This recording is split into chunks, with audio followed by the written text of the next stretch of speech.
Yes, these are very uncertain times. At any moment now, the sriracha plant could shut down, and hoarders would suck up all of the sriracha off of the store shelves, and in no time we'd be left with zombies running around looking for a flavor kick.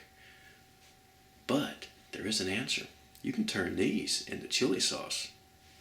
Okay, I happen to be using a red jalapeno. You can use pretty much any red pepper you want. You could do it with just plain old red bell peppers. Of course, it wouldn't be spicy, but it would still be a sauce. So use a pepper that you want, or you could use a blend. You could use a couple jalapenos, some red bell pepper. The spiciness level is going to be kind of up to you.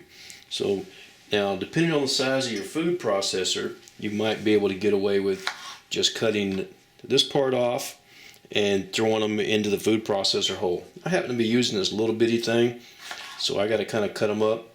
Now, I don't want all of the stems or all of the seeds. I think it's just a prettier sauce without all the seeds. Now, most of the fire from the pepper is contained in these ribs, so if you're worried about that, you can cut some of that out. Anyway, I'm going to chop these up, and I have about 8 ounces here, and I'm going to chop them up, and that's step one. I've got my 8 ounces of chili peppers, kind of roughly chopped up here. I've got 4 cloves of garlic that are roughly chopped. We're going to put those in here. You don't necessarily have to roughly chop them ahead of time, but I like to do that to make sure they kind of chop up. Or you could smash them, whatever you wanted to do. And then we're going to blend this up.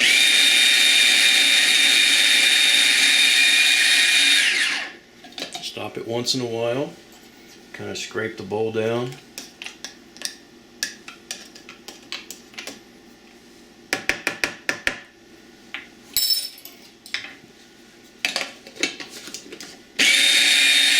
Alright, so this is what it looks like all blended up. Now how fine you blend it is up to you. I kind of like for mine to be chunky a little bit, but if you wanted to, you could go ahead and put the vinegar and the lime juice in there and blend it up, and you could actually blend that down to a liquid if you wanted to.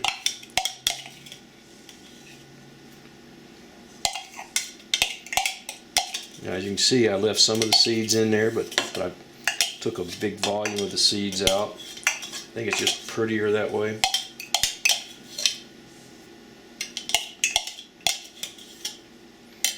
Alright. Now, I want half a teaspoon of salt, half a teaspoon of sugar,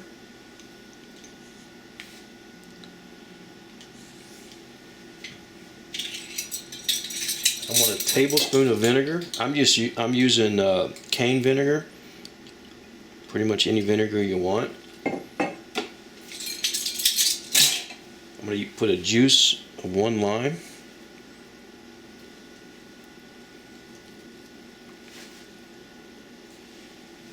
Kind of a dry lime. Muy seco.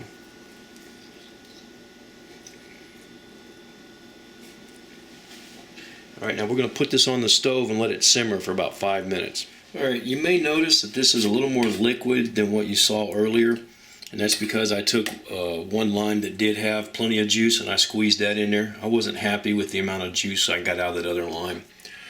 Anyway, this has been on the stove, sitting here simmering for about 5 minutes. You know, it's kind of cooking down a little bit.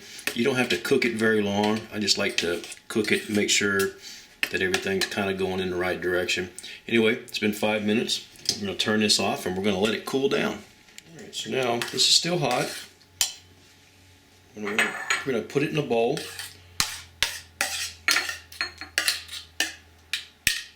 Sorry making you guys look at the bottom of that pot.